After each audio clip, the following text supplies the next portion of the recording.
Yeah, Greg Orme. Thank you. And thank you, Christian. And thank you, everyone that came to Cat Fashion Show. How about that rapture thing that happened a couple months ago? That was pretty sweet. How embarrassing for that guy. It's like, we're all gonna die. And no one did. But how lucky to be his friend the next week that needed help moving, because that guy doesn't have any plans now. His plans, they all fell through. His plans were like, I'm gonna drink iced tea with Jesus and make fun of everybody that's not here. But nope.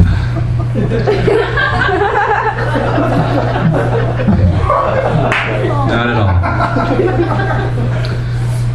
I saw a billboard for 911.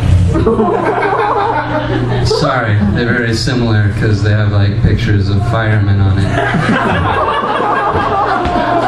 Sometimes I get confused. It's for 911. The phone number, just in case anyone was still confused. I didn't realize that was a competitive field. I just assumed that 911 was the only one and they didn't really need to advertise. But the billboard's like, hey, if someone bad touches you, why not call 911? We'll help.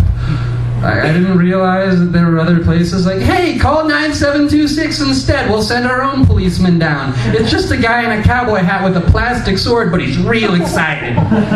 We have an ambulance. It's just a red truck. I didn't realize that that was... I guess it's a free market in America. Utah loves laissez-faire jokes. That's one thing I've learned over the last 9 months of doing this. Did anybody here see the Justin Bieber movie? Yes. Yes, me too. I loved it. Let me just break down the plot for you. It's like this 16-year-old that can kind of sing and is pretty good at the drums. And you get exploited the whole time by a 32-year-old adult man named Scooter. It's pretty great. And then like Usher is in it, but he's playing Will I Am, I guess, just because of his outfits and like his dancing. He just looked a lot more like Will I Am. And then it's got like elements of everything. There's some funny parts, and then there's scary parts, like his swag coach. It's just this guy with like messed up hair, and he's like, hey Justin Bieber, guess what's hilarious? And then Justin Bieber laughs, but everyone in the audience is crying because that was in 3D. Sorry, I just had a little bit of a flashback to that. But it was great, like everybody showed up. Will Smith's kid showed up just to be like, hey, I've got an afro. I'm the Karate Kid. And then Miley Cyrus showed up and she sang a song. I don't really remember what it was about, but I'm assuming it's about how she probably smells like taco meat. I can't prove it, but it's just a hunch. Just like watching her music videos, she smells like taco meat. I guarantee it. That was the Justin Bieber movie. Oh, and the whole thing at the end is like, he can't sing maybe because the ghosts are stealing his throat, but it's okay because he manages to sing at the end. The thing that made me sad is like we were at the Dollar Theater at 10 o'clock on a Monday night, so you wouldn't think there's anybody there taking the movie seriously. So during the last song, we all got out our cell phones and started going like this.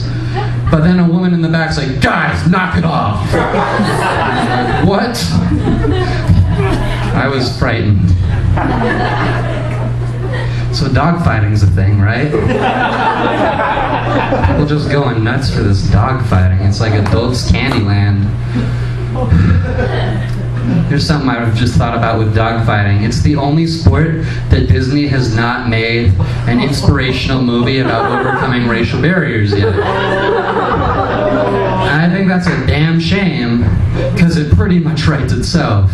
Obviously, Denzel would be playing Michael Vick. That's the role he was born to play. But But it'd be a great talking dog movie too. You could have Owen Wilson play a plucky little pit bull because he's in every talking dog movie, and then Samuel L. Jackson's like a weathered Rottweiler that's been through all this before. He's getting too old for this shit. And then Carrot Top is just a little bulldog, but nobody cares about him because it's Carrot Top. And through the magic of the music of Marvin Gaye and the Temptations, they learn how to get along. But something happens at the end, so Samuel L. Jackson has to get choked. And it's up to Owen Wilson to come through at the end. That joke kind of usually fizzles out around that point. But you can just imagine how great the Happy Meal toys would be for that. That's what I like to think about all the time. So I saw like a bus stop ad on the way here that kind of baffled me. It was like against texting and driving, which I totally understand, but it just said, "Don't let these be your last words." And then the phone said, "K, bye." I hope those are my last words. I hope that I'm on my deathbed and I'm about to go and I just go, "K, bye," and then I die. Because then everybody has closure. Like, it would be way worse if you're texting something like, "I hope you get murdered," or like even, "What are you wearing?" and then you die. Or just, "My wallet is," and then you die before you can tell them. That would be the worst for anybody looking for your wallet, because they'd never know unless they could talk to the dead. That joke took a weird turn. That was a weird one. So, a roommate came home from clubbing the other night, and I was like, "Hey, how did it go?" But he just had like a weird ghost death stare, and he's like, "Greg, if anybody ever tells you, 'Hey, let's go to Club Edge, it's in the Marmalade District,' I promise you, it's not a gay bar. It's a lie." I think that's true of every sentence that ends with, "I promise you, it's not a gay bar." It could be like Pizza Hut. Your friends could say, "Hey, let's go to Pizza Hut. I promise you, it's not a gay bar." It might not have been.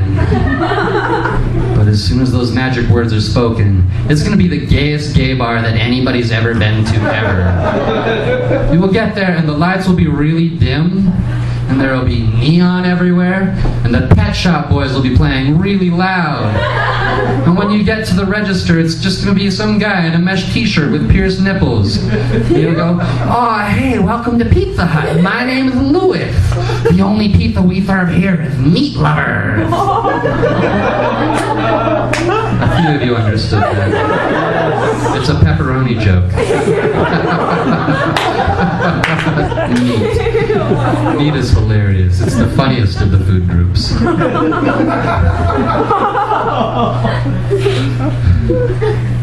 It looked like somebody was holding a hand up, but I think they're just sad at that joke. Sorry. Christian like that. So how about those Mormon.org commercials that keep popping up on the Facebooks? I always see them and they're like, "Hey, I'm a lawyer, a father of two, and an avid fly fisher, and I'm a Mormon." Maybe it's just me, but I'm not really that impressed by that. Like, being Mormon doesn't prevent any of those things from happening ever. Like, you can't go to a sporting goods store and be like, "Hey, I'd like to buy a fly fishing pole," and the guy doesn't say, "Well, I don't know, are you a Mormon?" Because then no.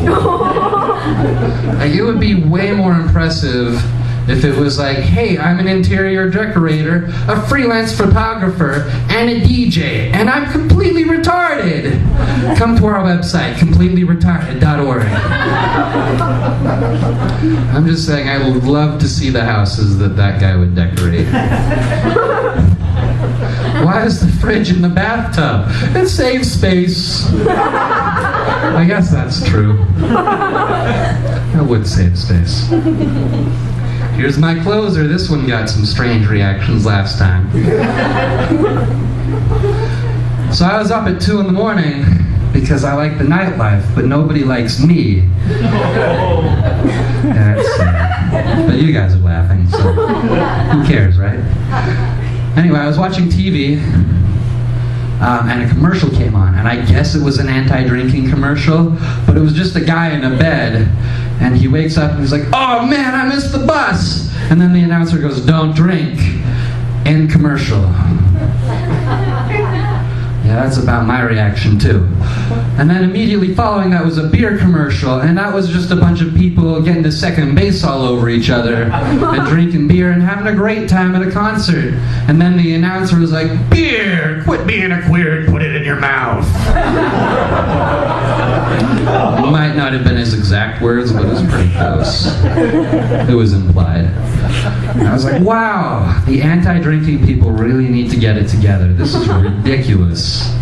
So I had a couple ideas for commercials. The first one is a bunch of people in a room, and they're like, "Hey, we're all sober, but we're having an orgy, hooray!" And everybody's happy, and then someone comes in and says, "Hey, who's the designated driver? I've got an HJ for whoever's the designated driver." And they go, "Hey, we're all the designated driver. HJ's for everybody, hooray!" Yeah! Yes. And then the announcer says, "Don't drink." That would be a much better commercial. No way I'd miss the bus. And then the second commercial idea I had was just like a guy wakes up in a bed next to Beethoven, the dog from those Beethoven movies. And he's like, "Oh man, it's Beethoven! How did this happen?"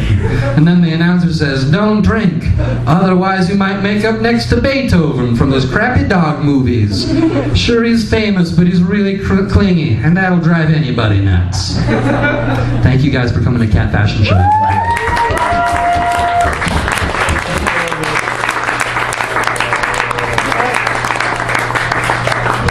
Greg Orme! Oh, he's a funny guy. I'm so lucky to be his friend.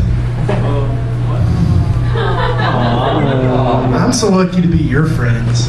Yeah.